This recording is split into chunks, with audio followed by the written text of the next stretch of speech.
them. What are those two? Are they really tires? What are those two? Can you tell me? I know they are economy. We are supposed to be the number one in priority. You don't know the SOP? I know the SOP. You could have Standard operating procedure, parang you could have go to us. You know we are in business class. We went to you. You are in the counter of the business class. You could have went us to the lounge and give us a new boarding pass. Pero hindi po ginawa. You allowed the two. Yung economy. Come on.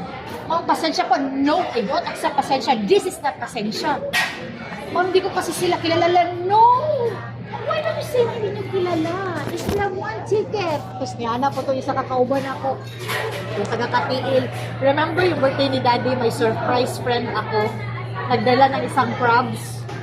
Remember yung birthday ni Daddy last year from Katiil? May dalang 1 box of crabs. Yung tita niya, kasama ko din yon, si Doc Mabunga. Siya ang mas grabe. Kung premium elite si Dr. Alabado,